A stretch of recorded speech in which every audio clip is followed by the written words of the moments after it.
Bismillah. Assalamualaikum. Selamat datang kembali di Misteri J779.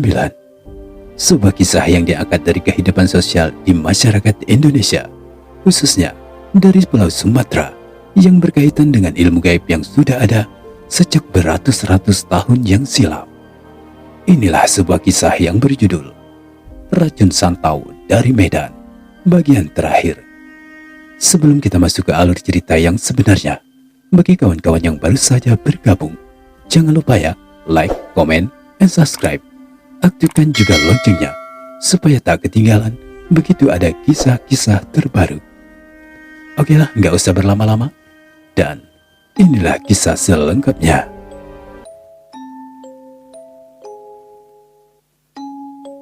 Ada apa nak Sopri?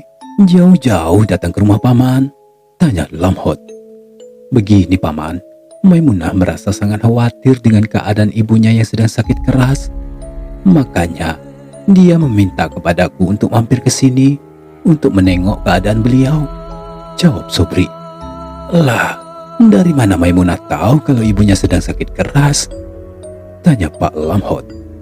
Maaf ayah, akulah yang memberitahu Maimunah. Menurut aku, dia berhak tahu. Ayah, nggak usah khawatir. Saya sudah bilang kalau kita akan menjaga ibu dengan baik. Jawab Simanjuntak. Maaf paman, kalau boleh tahu, Togar itu sudah berkeluarga kah? Tanya Sobri. Belum nak Sobri. Sebenarnya sudah seringkali ia mencoba mendekati gadis-gadis di desa ini maupun di luar desa. Tapi setelah mereka tahu dengan keluarga Togar, para gadis itu menjauh. Bahkan gadis itu kebanyakan tewas terkena santau karena menolak Togar. Jawab Pak Lamhot. Emang tidak ada yang mampu melawan keluarga Togar ya paman? Kalau begini terus, kasihan juga dengan Maimunah. Sampai saat ini, ia masih sangat takut dengan Togar. Jawab Sobri. Sebenarnya, di Kabupaten Langkat ini, banyak yang menguasai ilmu santau. Tapi mereka tidak menggunakan ilmu itu sembarangan. Berbeda dengan keluarga Togar. Kalau mereka tersinggung oleh orang lain, mereka akan membalasnya dengan kejam tanpa pandang bulu. Jawab Pak Lamhot.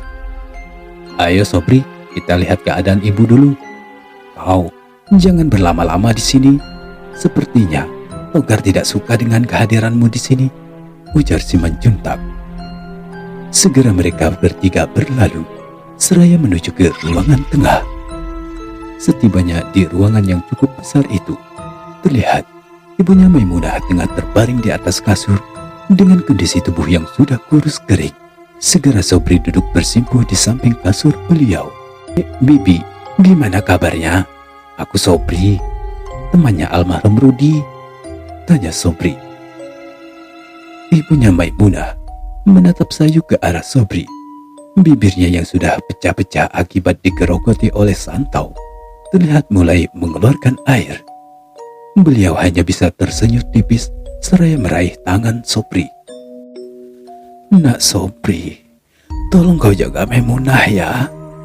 Terima kasih sudah jauh-jauh menjenguk Bibi di sini.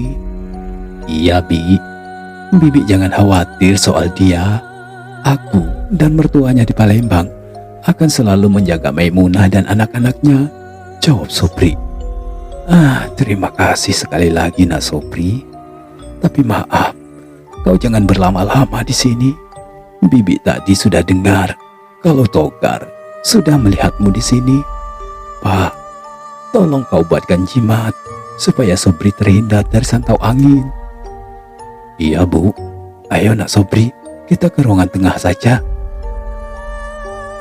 Lebih dari 15 menit lamanya, Sobri dan Simanjuntak menunggu Pak Lamhot keluar dari kamarnya. Maaf nak Sobri, kalau menunggu terlalu lama. Ini kau bawa ya, masukkan ke dalam kantong celanamu. Jimat ini berfungsi untuk menghalau santau angin, ujar Pak Lamhot. Iya paman, terima kasih ya paman. Ayo paman, sekalian saya juga mau permisi, mau pulang ke terminal. Simanjuntak, tolong kau antar Sobri ke terminal ya. Ingat, selama ia di terminal, kau awasi dia, ya. Ingat itu, pinta Pak Lamhot. Iya ayah. Ya sudah ayah, kami pamit dulu ya. Pak Lamhot menatap tajam ke arah Sobri dan Simanjuntak yang melangkah meninggalkan rumah. Semoga saja tidak terjadi apa-apa dengan diri Sobri. Si Togar itu pasti sudah bersiap-siap ingin menyakitinya. Togar, Togar, sampai kapan kau akan membuat Maimunah menderita? Aku tahu, kau pasti masih menginginkan Maimunah, keluh Pak Lamhot. Jam telah menunjukkan pukul 1 siang. Dalam perjalanan menuju ke terminal, Simanjuntak bercerita perihal awal mula ibunya terkena santau. Togar itu sudah seringkali menyerang kami dengan santau angin. Tapi berkat jimat seperti yang diberikan ayahku tadi, santau angin itu bisa dihalau, ujar Simanjuntak. 1 jam berlalu, tibalah bus yang dibawa Sobri ke terminal. Sembari menunggu penumpang yang akan berangkat ke kota Palembang, Simanjuntak terus berada dekat Sobri. Sementara itu di sisi lain di waktu yang sama, di sebuah rumah yang terbilang besar dan mewah di desa Hinai. Kurang ajar, rupanya bocah kurus itu ada yang melindungi, ujar Togar ketika mengetahui kalau santau angin yang ia kirim dapat dihalau dan tak mampu mendekati tubuh Sobri. Tak putus akal, segera Simanjuntak berlalu ke terminal. Mobil yang ia bawa melaju dengan kencangnya.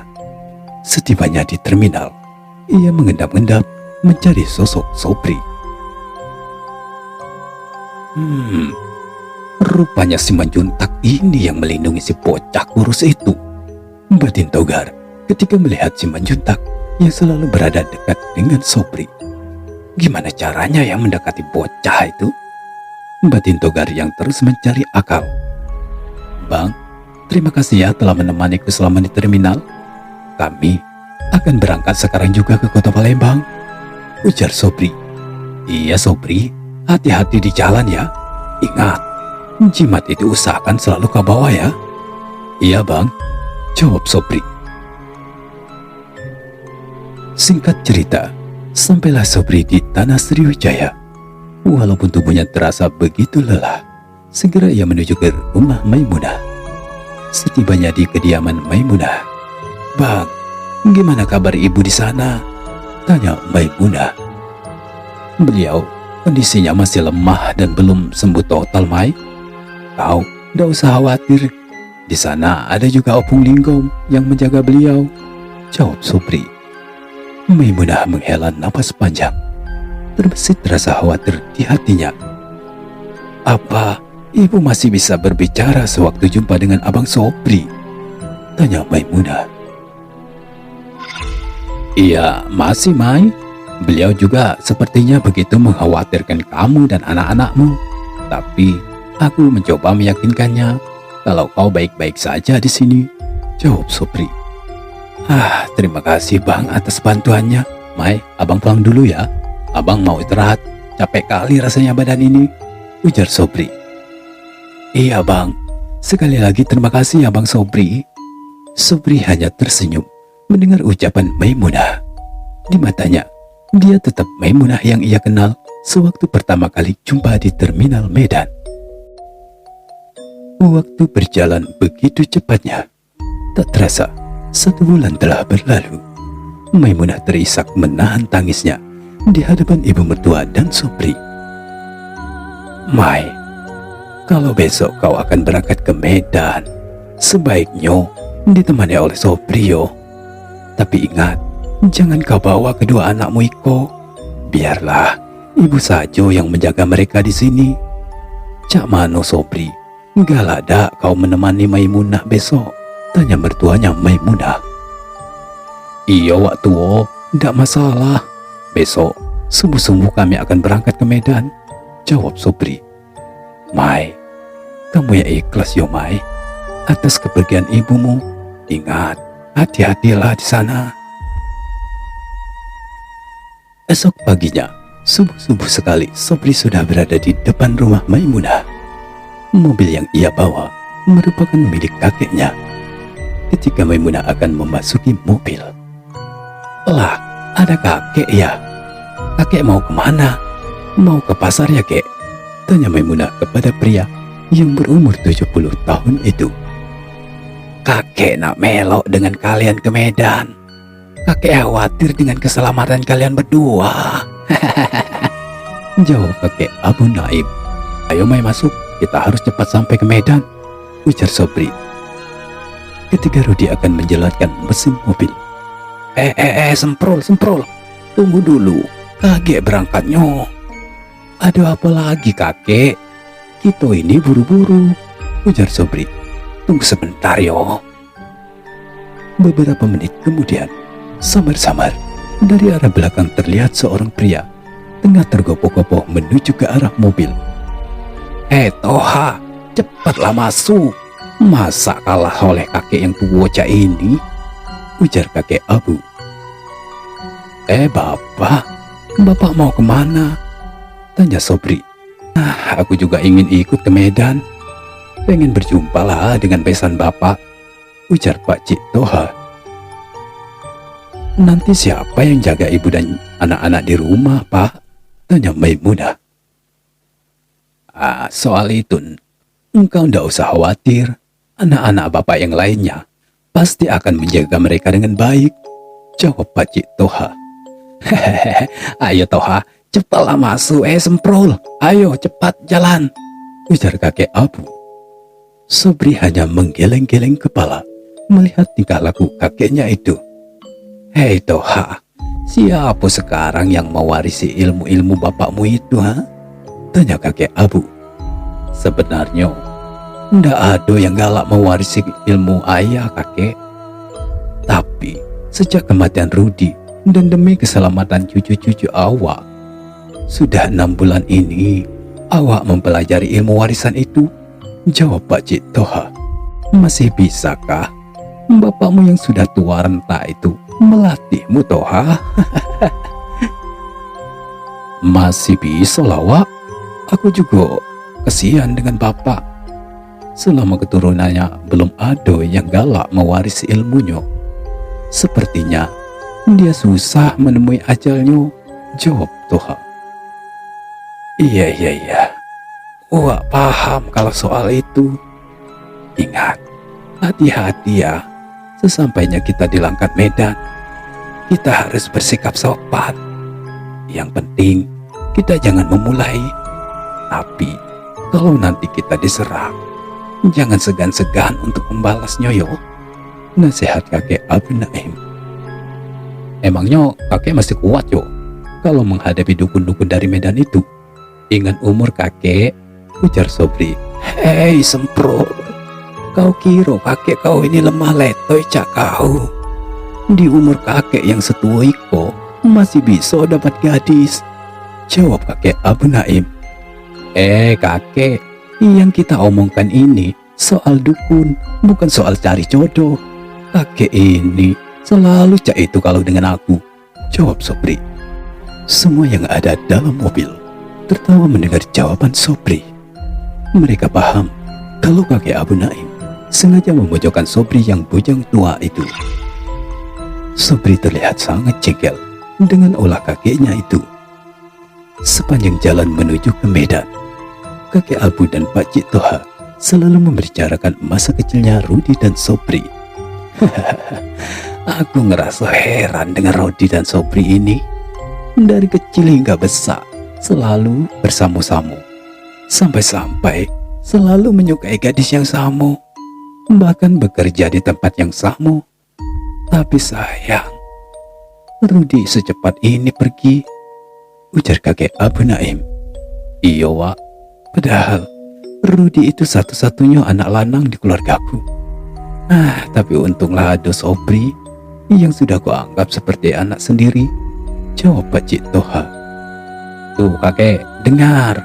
Wak tua bae senang dengan aku. Aku beruntung kan kakek?" ujar Sobri. "Beruntung apa nyo semprol? Burung kau tuh no, kaget buruk tergantung. "Cak kau selampu pertomak," ujar kakek Abu Naim. Sekali lagi, tawa tak bisa dibendung setiap kali kakek Abu Naim menggoda Sobri. Tak terasa, perjalanan yang ditempuh begitu jauh, begitu cepat berlalu. Tibalah mereka di Kabupaten Langkat Medan dan segera menuju ke desa Hinai. Sesampainya di rumah orang tua Maimunah, terlihat hiruk-pikuk para warga yang sedang melayat. "Maimunah, ayo cepat, lihatlah jenazah ibumu. Sebentar lagi upacara penguburan akan dimulai," ujar Pak Lamhot. Setelah Maimunah melihat jenazah ibunya untuk yang terakhir kalinya, segera acara pemakaman pun dimulai. Malam pun tiba. Setelah acara yasinan almarhum, keluarga Pak Lamhot berkumpul bersama. Di sana juga hadir Opung Linggom. "Linggom, menurut kamu, apa ada cara untuk melawan ilmu gaib keluarga Togar itu?" "Jujur saja, saya khawatir dengan cucu saya Sobri ini. Karena mungkin, insya Allah, nanti kita ingin melamar Maimunah untuk Sobri," ujar kakek Abu. "Kakek?" ujar Sobri tersipu malu-malu.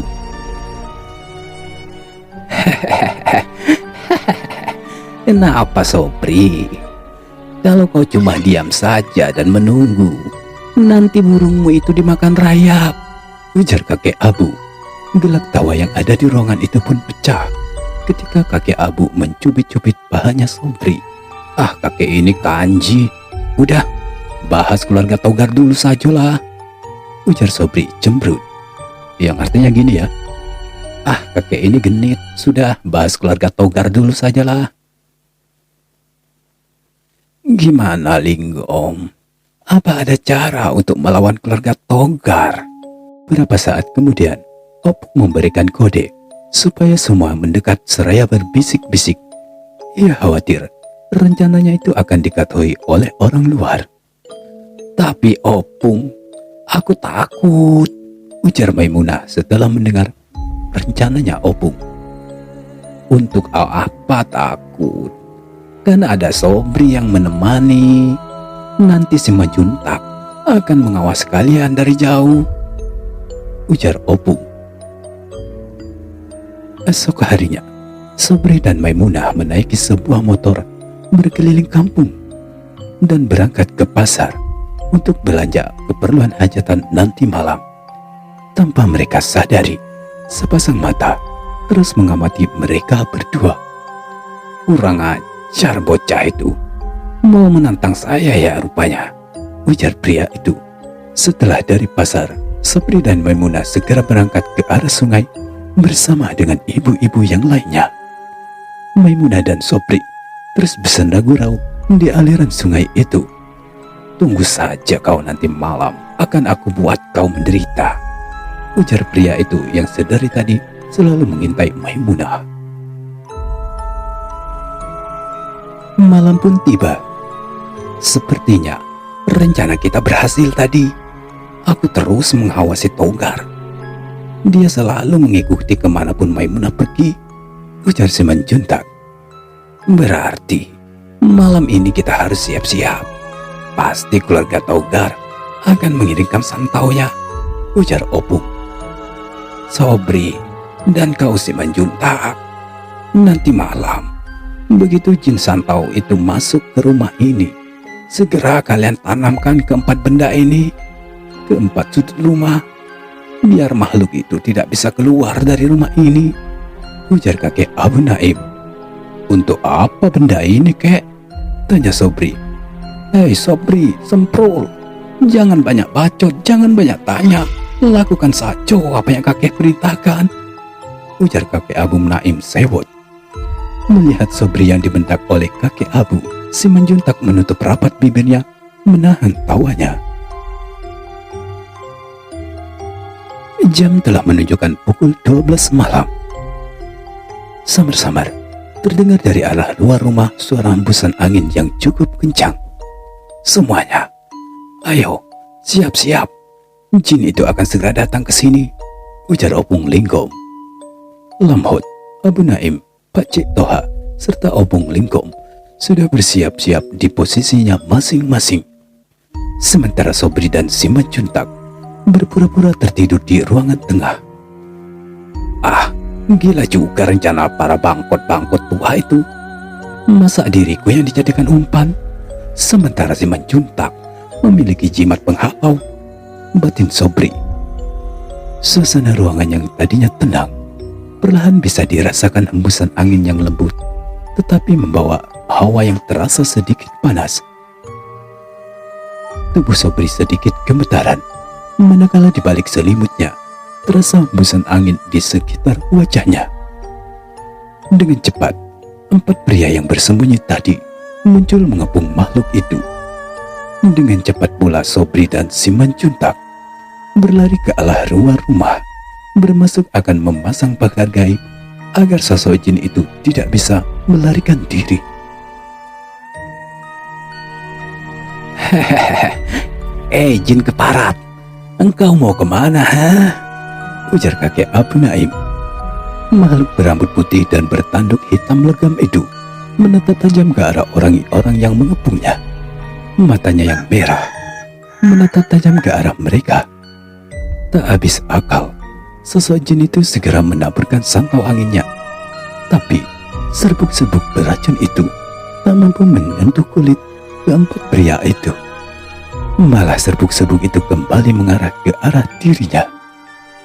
Tak mau buang waktu, segera keempat pria itu menyerang sosok jin itu.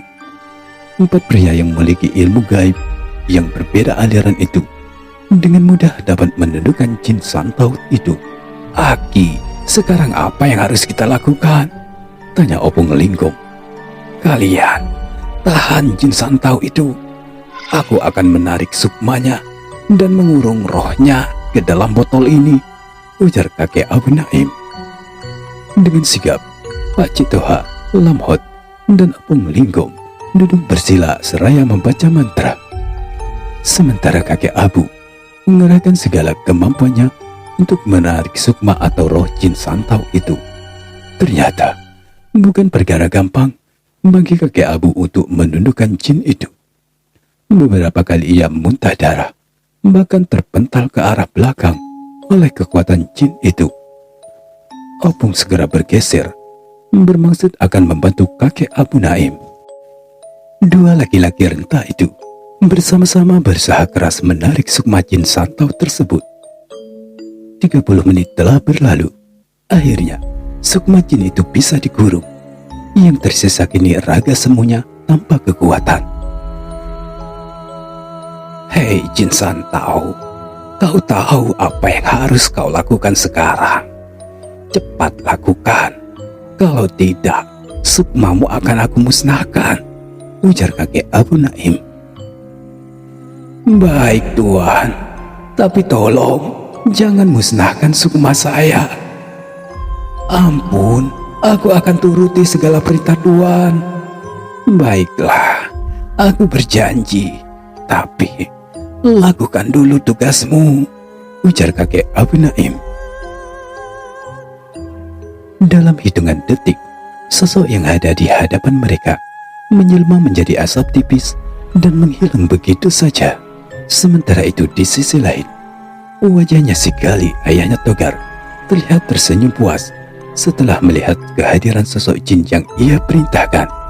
Begitupun dengan Togar, senyum sinisnya mengeruak dari bibirnya yang tebal itu. Hei jin santau, apakah tugasmu sudah beres? Tanya si Gali. Sudah Tuan, tunggu saja hasilnya besok, ujar jin itu berbohong. Bagus, bagus. Ayo Togar, kita istirahat. Besok kita rayakan kemenangan kita ini, ujar si Gali. Malam itu, si Gali dan anaknya Togar tidur begitu pulasnya.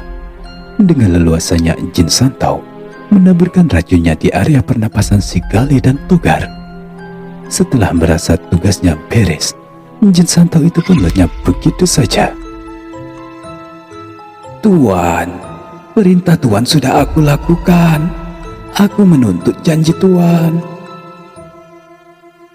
Aku akan berikan sukmamu. Setelah dua orang itu tewas, kau ndak usah takut. Aku pasti menepati janjiku, ujar kakek Abu Naim. Baiklah Tuan, aku akan menunggu janji Tuan, jawab jin santau itu seraya melenyapkan dirinya. Esok harinya, istri si Gali merasa sangat khawatir melihat suaminya dan anaknya Togar yang belum juga bangun dari tempat tidurnya. Pak, mengapa wajahmu begitu pucat? Tanya istrinya si Gali. Beberapa detik kemudian, terlihat si Gali ingin memuntahkan sesuatu dari mulutnya. Cairan lendir berwarna merah keluar dari mulut si Gali. Bu, cepat kau lihat Togar, cepat, perintah si Gali. Istrinya Gali segera menuju ke kamarnya Togar. Beberapa saat kemudian, Pak, Togar, Pak. Dia muntah-muntah darah juga, ujar istrinya si Gali. Gawat Bu, cepat kau ambil penawar racun santau di lemari Bapak. Yang ini ya Pak? Iya benar, ujar si Gali seraya meminum obat penawar itu. Bu, cepat kau berikan juga ke Togar. Kurang ajar, siapa yang berani mengiringkan santau angin ini? Batin si Gali. 30 menit setelah meminum obat penawar santau, terlihat istrinya Pak Gali sangat panik melihat suami dan anaknya Togar yang muntah-muntah darah dengan tubuh yang kejang-kejang.